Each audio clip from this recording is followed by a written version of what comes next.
창조하신 모든 피조 세계를 다스리고 정복하고 번성하고 창대하여 하나님이 그 모든 피조물들로 찬송 받으시게 하시는 그 목적을 위해서 우리 인간이 하나님의 복을 받았습니다. 그런데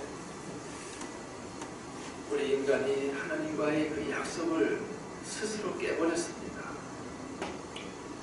내가 선악과를 먹으면 하나님처럼 될 수 있다라고 하는 그 사단의 유혹에, 그 속임수에 선악과를 따먹고 마는 큰 범죄 사건이 일어났습니다.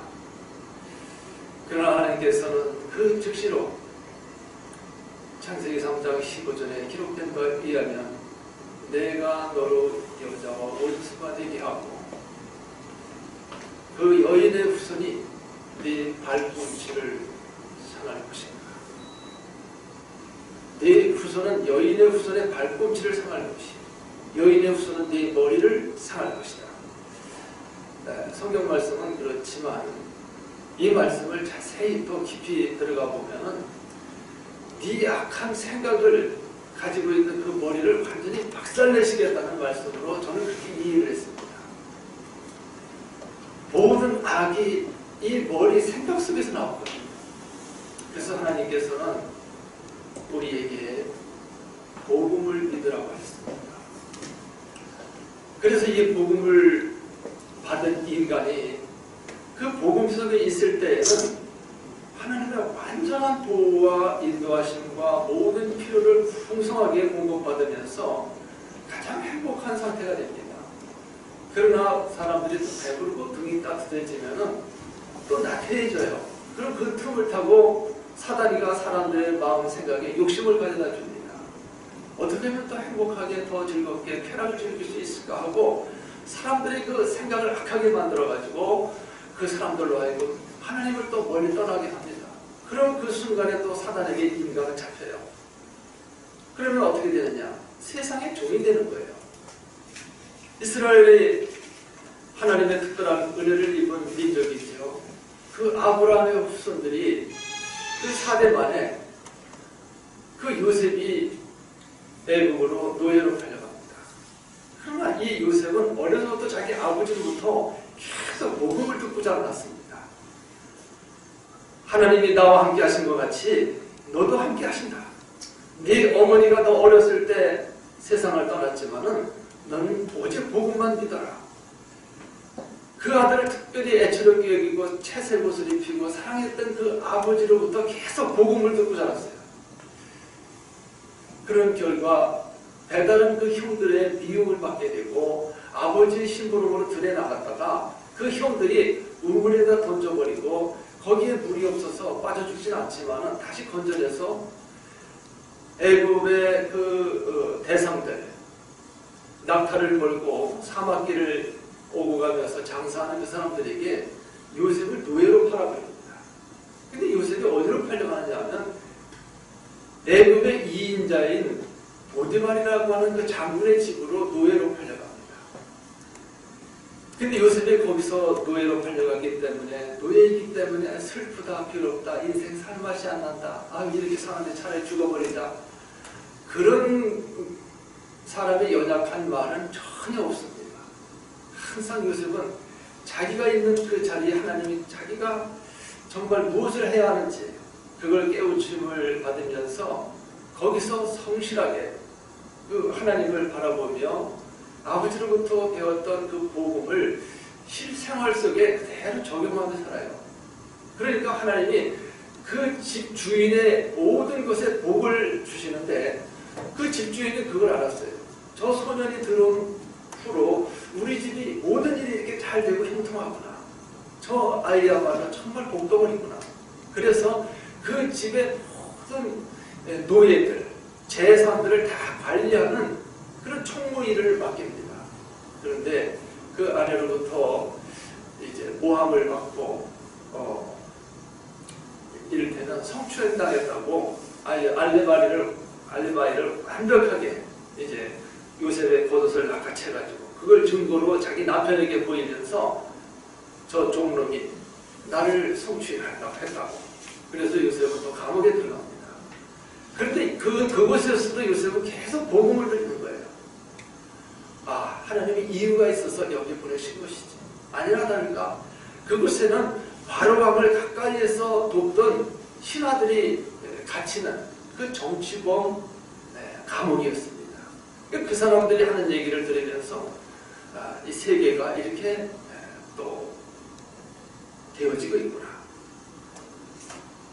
바로 왕궁에서는 자기가 가보지 않았지만 이 신하들이 하는 말을 계속 들으면서 애굽의 정치는 이렇게 되어지고 있구나 하는 것을 거기서 정치를 배우고 경제를 배우고 그렇게 약 13년이 지난 후에 30세가 되니까 하나님은 그 바로왕에게 문제를 일으키는 거예요. 이 꿈을 꾸긴 꿨는데 이 꿈이 도대체 무슨 꿈인지 알 수가 없는 거예요. 그럴 때 옆에서 지켜보고 있던 그 같이 감옥에 있다가 요셉의 꿈 해몽을 통해서 이 사람은 살아서 왕궁으로 복직되었던 그 신하가 왕에게 말합니다. 제가 몇 차례차에서 보디발의 집에 갇혀 있을 때에 거기서 히브리 한 소년을 만났는데 그렇게 꿈 해몽한 대로 제가 이렇게 복직이 되었나이다. 아, 답답했던 왕이 그 말을 듣자 당장 데려와라. 요셉은 거기서 왕이 꾼 꿈에 대해서 해몽을 해줍니다. 앞으로 7년 동안 애굽 역사 이래 최고의 학년이 태풍이 들 겁니다. 1년도 아니고 7년 동안 계속해서 태풍이 들 겁니다. 그랬을 때에 왕께서는 정말 성실하고 신실한 신하를 세워서 그를 잘 관리하게 했다가 그 풍년 7년이 끝나면 이제 7년 동안은 정말 역사 이래로 없었던 정말 비도 안 내리고 물도 이슬도 안 내리는 그런 흉년의 기간이 7년 동안 계속될 것인데 그때를 대비하시면 이 애굽이 살아날 것입니다. 꿈 해몽을 들은 제가 시간 관계에서 꿈 얘기는 다 안 했습니다만은 이 바로왕의 꿈은 바로 그거였어요. 살찐 소 7마리하고 또 아주 바짝 마른 소 7마리가 나타나서 살찐 소 7마리를 순식간에 집어삼켰는데 먹은 것 같지 않고 그대로 바짝 마른 상태로 있었다. 이제 그런 바로왕의 꿈을 요셉은 이렇게 해몽한 거예요. 그 말을 듣자 바로왕은 내가 너처럼 하나님의 신에 이렇게 감동된 사람을 어디서 또 만나겠느냐. 네가 바로 그 적임자다. 그래서 요셉을 즉각 그 자리에 신하들에게 말합니다. 내가 이 사람을 총리로 세우겠다. 왕이 총리를 세우겠다. 근데 거기서 감히 누가 말합니다. 요셉은 즉각 총리가 되면서 바로왕이 많은 그 신하들 앞에서 이렇게 말합니다. 내가 너보다 높은 것은 이 왕의 자리뿐이다. 이제 네 말 한마디로 해서 애굽의 모든 사람들이 앉고 일어서고 엎드리게 될 것이다. 왕의 모든 실세를 요셉에게 다 주게 됩니다. 제가 왜 요셉 이야기를 이렇게 길게 합니까? 이 복음을 가지고 자기 생활 속에 적용하는 사람은 하나님은 그 한 사람을 통해서 전 세계가 살 수 있는 일을 할 수 있다는 얘기를 하고 싶어서 제가 요셉 이야기를 했습니다. 이렇게 복음의 능력은 이렇게 내가 교회 열심히 다녔더니 기도를 이렇게 금식하면서 했더니 이렇게 잘 됐다. 돈을 많이 모으게 됐다. 우리 자식들이 좋은 대학에 나오고 좋은 취직을 하고 좋은 회사에 들어가고 이런 얘기하려고 하는 게 아닙니다. 복음의 능력은 뭐냐? 이사야서 7장 14절에 보라 처녀가 잉태하여 아들을 낳을 것이요 이름을 임마누엘이라 하셨습니다. 이를 번역한 즉 하나님이 우리와 함께 하십니다. 하나님이 함께 하시는 그 자체, 하나님께서 우리에게 주신 그 언약 자체가 이것이 최고의 복이라는 것이죠. 에덴 동산에서 하나님과 우리 인간이 함께했던 그 복을 회복시켜 주시겠다는 그 언약이 바로 복음인 것입니다. 우리가 귀로 들을 수 있는 좋은 소리 많이 있습니다. 그러나 하늘과 땅의 모든 권세를 가진 하나님이 우리와 함께 하시겠다는 이 약속의 말씀보다 더 큰 축복은 없는 줄로 믿습니다. 그래서 우리는 이 복음을 바로 알고 실생활에 적용하고 누려야 되겠다는 얘기입니다. 그래서 이 복음을 놓치는 순간 어떻게 됩니까? 형제간에 다툼이 일어나서 가인이 자기 동생 아벨을 돌로 쳐 죽이는 사건이 일어나요. 그리고 또 창세기 6장에 가서는 이 네피림 시대가 되니까 자기의 성공 목적을 위해서는 뭐 인면 그 사람의 얼굴이 아니라 짐승처럼 행동하는 거예요. 짐승 이하가 되는 거예요. 그래서 사람이 완전히 타락했을 때 하나님께서는 노아에게 너와 네 집을 위하여 방주를 만들어라. 나를 위해서 만들지 말고 너와 네 집을 위해서 방주를 만들라고 하셨어요. 그래서 노아의 가족은 그 방주에 들어가서 구원함을 받습니다. 이건 무슨 얘기입니까? 그 방주는 바로 구원하는 데 예수 그리스도의 그 예표를 말하는 거예요. 이 복음이 희미해지고 이 복음을 놓쳤을 때는 어떻게 됩니까? 요셉이 죽자 이스라엘 사람들은 애굽 나라에서 그 70인 가정이 들어가가지고 한 부족을 이루고 민족을 이루게 될 만큼 아주 크게 하나님의 그 축복 속에 번성하게 됐죠. 그러니까 바로 왕이 가만히 보니까 저 히브리 민족을 그냥 뒀다가는 우리 애굽 나라를 다 집어삼킬 수도 있겠다. 왜 애만 나오면 저렇게 아프지도 않고 저렇게 잘 자라서 자꾸 이렇게 번성하는가. 그래서 산파에게 명령해서 사내아이만 나오면 다 죽이라고 해요. 근데 그 시점에 누가 출생하느냐면 모세가 출생합니다. 출애굽기 2장에 보면은 모세가 출생하는데 그 당시에 왕명에 의해서 산파들이 히브리 여인의 사내아이를 낳으면 다 죽이라고 명령했기 때문에 죽일 수밖에 없었어요. 근데 산파들이 그 어린 아이들 보기만 해도 얼마나 그 안쓰럽고 정말 사랑스럽고 그렇습니까? 그래서 왕에게 말합니다. 너희가 왜 히브리 애들을 왜 남을 죽이라고 그렇게 안 죽였냐 하니까 히브리 애들은 얼마나 아기를 잘 낳는지 우리가 도착하기 전에 벌써 나버렸습니다. 이렇게 변명을 하는 그 시점에 모세가 태어났는데 모세를 낳아놓고 이제 들키면 죽여야 되는 상황이에요. 그래서 집에서 고민하면서 어떻게 할까? 그 부모들이 그 아이를 위해서 기도하다가 모세를 방주리에다가 역청을 발라서 물이 스며들지 않게 하고 포대기에 싸서 나일강에 띄어보내면서 그 누이 미리암에게 어떻게 되었는지 보라고 합니다. 그런데 이 광주리가 물길 따라 떠내려가는데 거기는 무슨 동력이나 무슨 뭐 이런 노가 없어요. 그냥 물길 따라 떠내려가는데 떠내려가다가 어디 가냐면 바로의 공주가 신하들하고 목욕하는 곳으로 이렇게 흘러들어가는 걸 보고 공주가 저걸 건져와라 해서 신하가 건져와서 열어보니까 히브리 아이가 거기 있는데 보는 순간에 이 아이는 내가 길러야 되겠다. 시녀들에게 너희들이 이 단속 철저히 해라. 이 꼼긋하지도 말아라 하고 왕궁에 들어가서 모세가 거기서 자라나게 되고 이제 자라날 때에 모세의 어머니 그 요게벳이 미리암에 의해서 왕궁으로 유모로 들어가게 됩니다. 미리암이 공주한테 가서 이 아이에게 전국의 사람이 필요하지 않습니까? 그래, 네가 아느냐? 그래, 이 어머니를 데려와라. 그래서 이제 미리암이 자기 어머니 요게벳에게 모세를 전빨리도록 해서 왕궁에 취직해가지고 모세를 젖을 먹이면서 자라게 합니다. 요게벳 어머니가 젖만 먹였겠습니까? 계속 복음을 말해줬을 거예요. 너는 히브리인이다. 아브라함의 후손이다.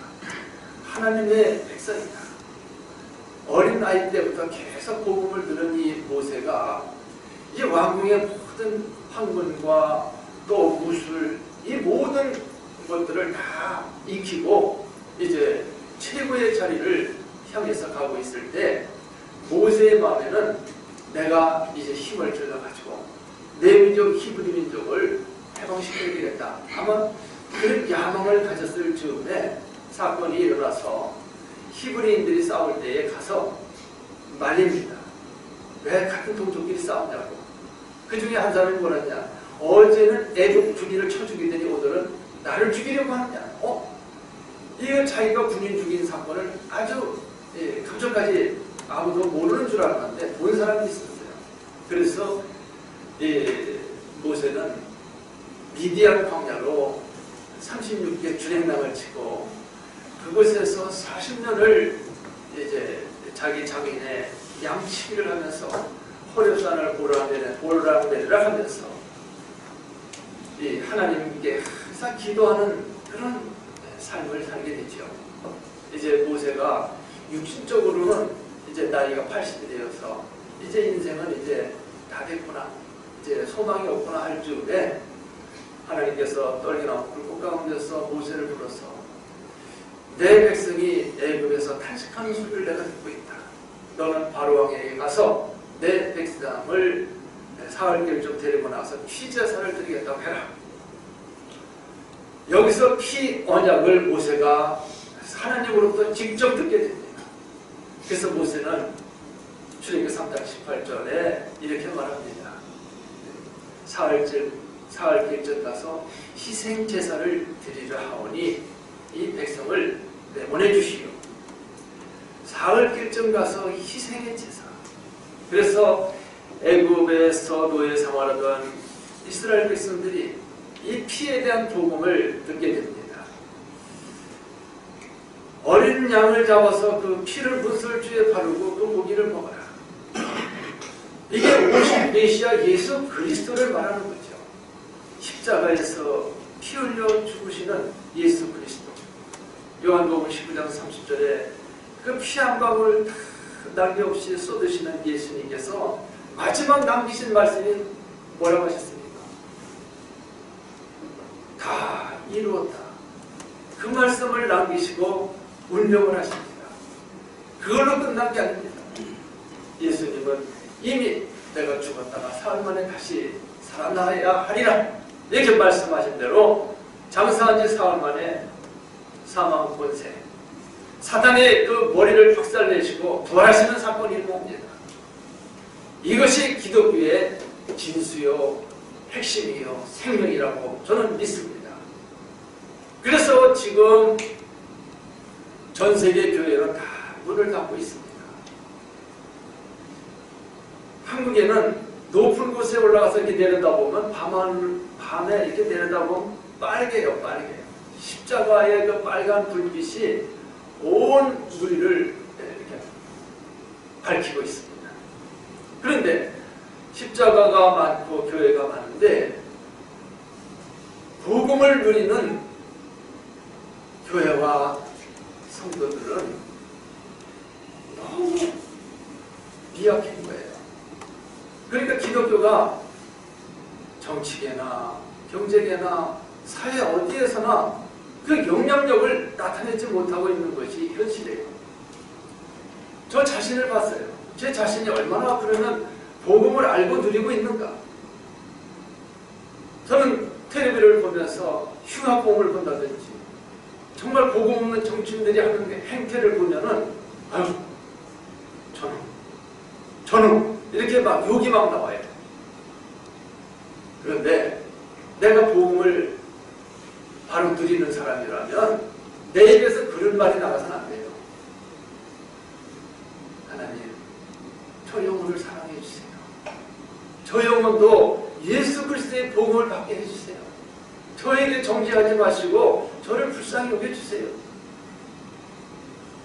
우리 주변에서 우리가 인간관계를 갖고 살다 보면 어떤 사람들은 배신하기도 하고 정말 해코지도 하고 많이 그런 일들이 일어날 수 있어요. 그러면 당장 원수같이 여기고 같은 교인끼리도 막 싸우고 그러잖아요. 이건 복음이 아닌 거예요. 복음이 없어서 사단에게 완전히 잡힌 상태로 사단이 심부름하던 그 모습이 아주 체질이 된 상태를 그대로 나타나는 거예요. 교회를 다녀도 그래요. 목사가 돼도 마찬가지예요. 대형교회, 한국교회에 왜 이렇게 문제가 많습니까? 이거 복음이 아닌 거예요. 자기 이익 챙기려고 하고 자기 후손들에게 그 좋은 교회 그대로 물려주려고 하고 조금 더 손해보려고 하지 않고 하나님 두려워할 줄 모르고 이 행태가 그대로 지금 나타나고 있는 거예요. 누구 손가락질할 거 없다니까요. 나 자신을 먼저 살펴봐야 돼요. 내가 지금 복음을 누리고 있느냐? 복음을 누리면서 하나님이 원하시는 심부름을 하고 있느냐? 아니면 사탄이가 좋아할 사탄이 심부름하고 있느냐? 이걸 항상 봐야 된다 그 말이죠. 뭐 많지 않아요. 단 두 가지예요. 내가 하나님 심부름하는 사람이냐, 사단의 종노릇하고 심부름하느냐, 그걸 항상 봐야 되는 거예요. 그런데 우리는 사단에게 틈을 보이는 순간에 사단이 우리 마음 생각을 잡아버리는 겁니다. 우리 사단에게 틈을 줘서는 안 돼요. 틈을 안 주려면 어떻게 해야 됩니까? 24시간 오직 복음, 오직 그리스도만 말하고 생각하는 그런 삶으로 우리 체질화가 되어야 됩니다. 저는 그렇게 깨달았습니다. 제 자신부터가 그게 잘 안 되기 때문에 저는 24시간 이 복음을 생각하며 기도하는 것밖에 없다. 복음적인 생각과 복음적인 기도. 기도하면은 많은 이들이 이 율법적인 그 기도를 이제 많이 하게 됩니다. 하나님 앞에 내가 잘못했습니다. 용서해 주세요. 내가 할 일을 다 못했습니다.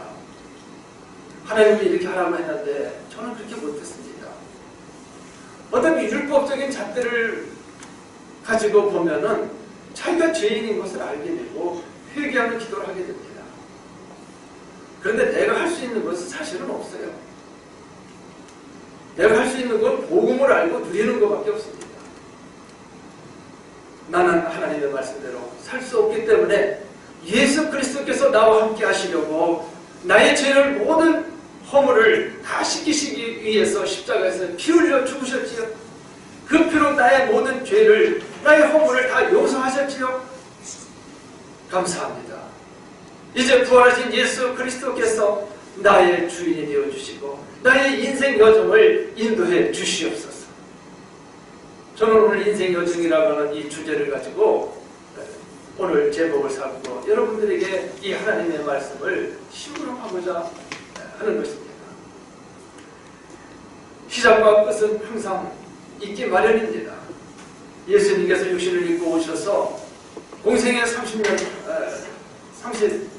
동안의 그 인생 여정을 이 땅에서 사시고 마치시고 또 부활 승천하셔서 다시 오신다고 약속하셨습니다. 그래서 천사들이 하는 말이 하늘로 올려주신 이 예수는 하늘로 가심을 본 그대로 오시리라 하였느니라. 예수님께서는 마태복음 24장 14절에 말씀하셨어요. 이 천국 복음이 모든 민족에게 증언되기 위하여 온 세상에 전파되리니 그제야 끝이 보이라 하셨습니다. 오늘 아시아 방송 우리 안종옥 목사님도 오셔서 이렇게 또 촬영도 하고 계시는데요. 사실 이 복음을 입으로 구전으로 전하든 이 지면으로 필사해서 전하든 다른 사람에게 이 복음의 메시지를 전달해 주는 것이 이것이 미디어 선교 아니겠습니까? 특히 지금은 이제 이 미디어 영상 기술이 아주 발달이 돼가지고 이 방송 매체를 통해서도 기독교 방송도 있고 많은 채널을 통해서도 이 복음이 전달되고 있습니다. 저는 10년 동안 목회를 바로 이 앞에서 했습니다. 우리 고용 집사님도 제가 이 복음을 전했더니 예수님을 영접하고 이렇게 또 하나님 앞에 귀하게 심부름을 하고 계세요. 저는 목회를 하다가 성도들이 다 흩어지는 걸 봤어요. 뭐 해외로 이주를 한다든지 직장 때문에 간다든지 어떤 사유가 있고 사건이 있어서 다 흩어지는 걸 봤어요. 그렇다고 하나님이 나를 통해서 하시고자 하는 일이 뭘까? 내가 뭘 하기를 원하시는가? 그거를 내가 몇 년 동안 기도하다가 그래, 내가 할 수 있는 거는 기도밖에 없다. 복음을 생각하고 복음 속에서 기도하면서 성령 인도 받는 것밖에 없다.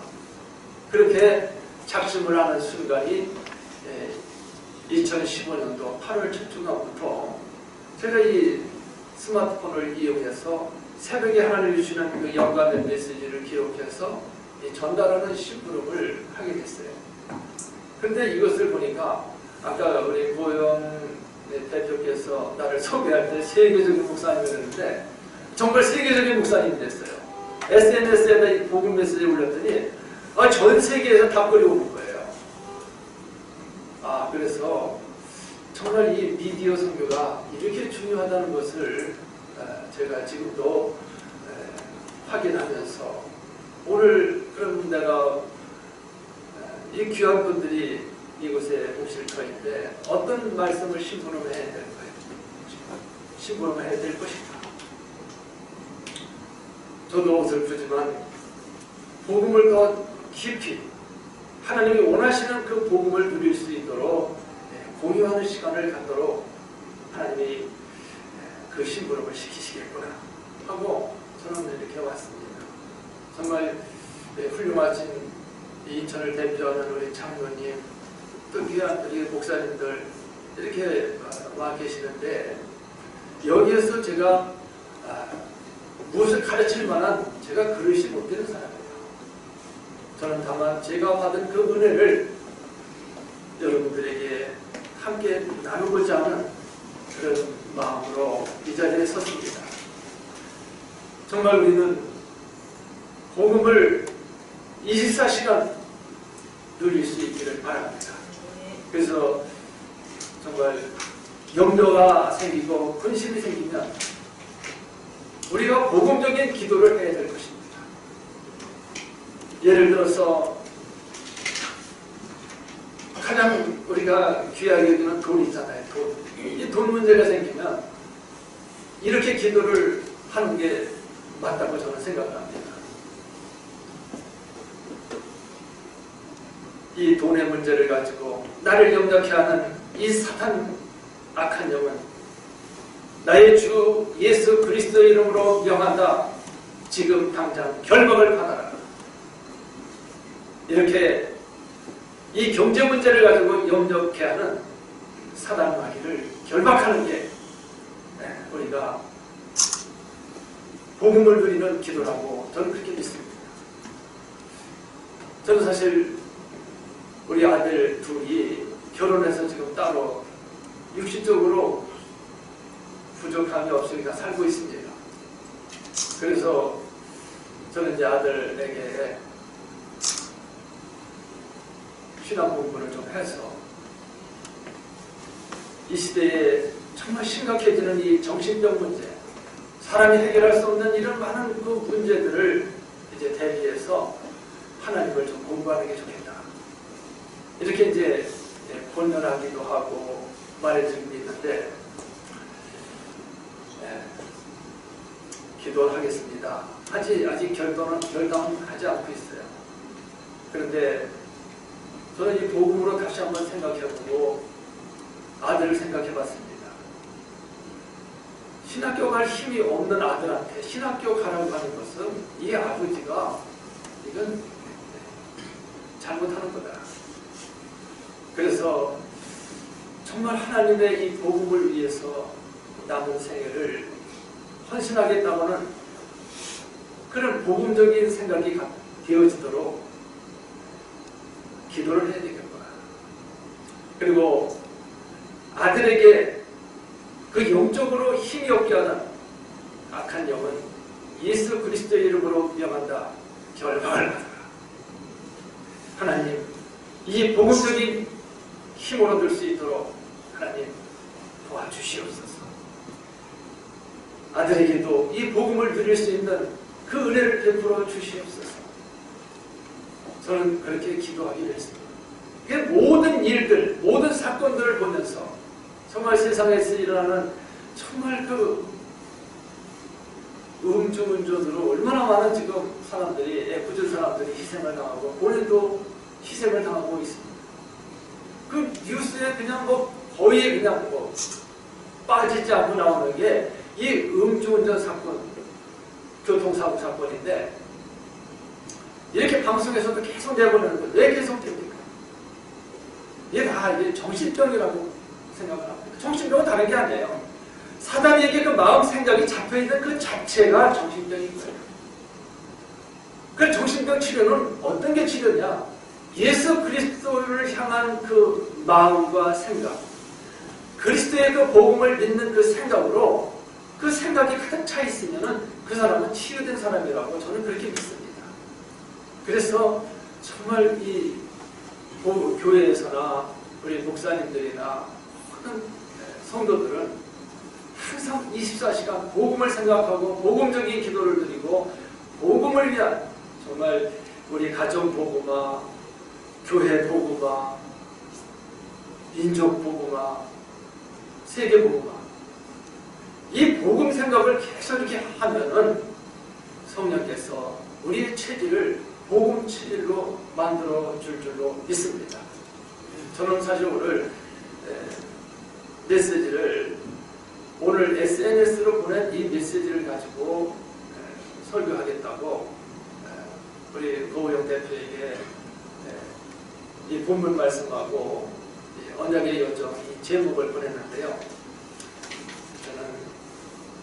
제가 누려야 될 이 복음을 여러분들도 함께 누리게 하시려고 저를 오늘 이 자리에 세우셨다고 믿음이 와서 제가 이 원고 이런 거 보지 않고 지금 하나님께서 주신 감동 그대로 여러분들에게 전달해 드렸습니다. 하나님은 지금 북한에서 이 핵 문제를 놓고 북한하고 미국하고 줄다리 하고 있습니다.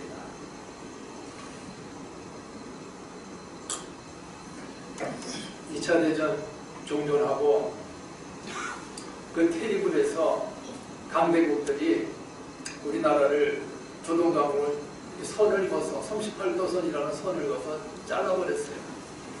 우리의 의지하고 상관없이 우리는 남과 북이 이렇게 갈라진 민족이에요. 지금 평양에서 이루어지는 그 협상 테이블을 우리가 놓고 기도해야 되겠습니다. 트럼프가 어떤 자기 정치적 목적을 위해서 이 남한을 저 공산주의자들에게 내어주는 그런 협상을 하지 않게 해달라고 우리는 기도해야 되겠습니다.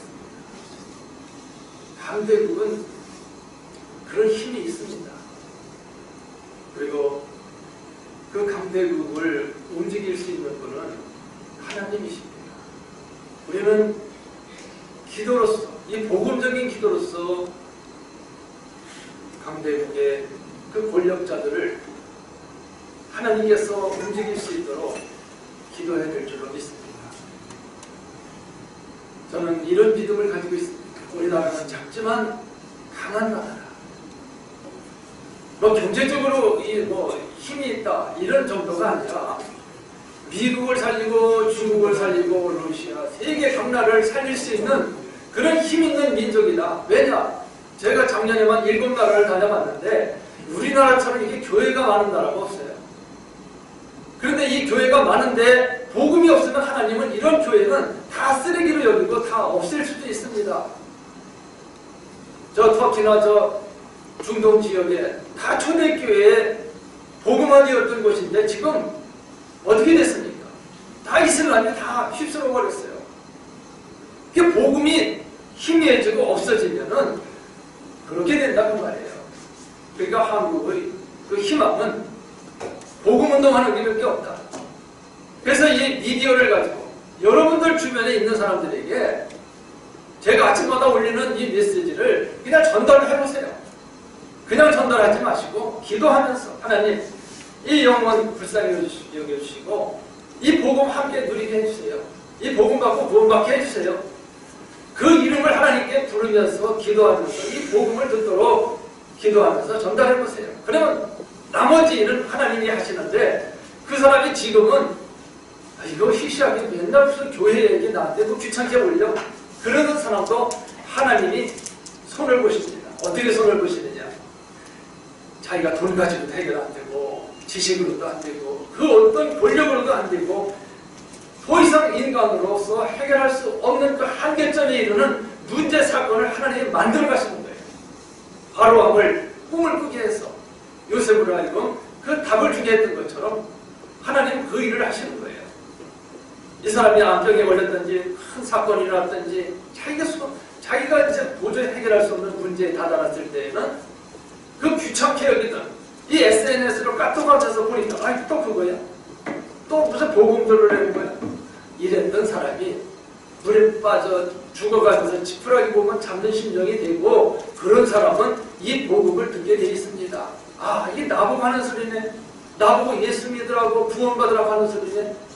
그 사람이 바로 하나님 구원하시는 그런 시간표, 때가 되는 거예요. 우리는 다만 그 영혼들이 구원받기 위해서 이 복음을 받고 구원받기 위해서 우리는 기도하고 전달하는 하나님의 심부름을 하기만 하면 나머지는 하나님이 이렇게 해결해 주시는 것을 믿으시기를 바랍니다. 기도하겠습니다. 하나님 감사합니다.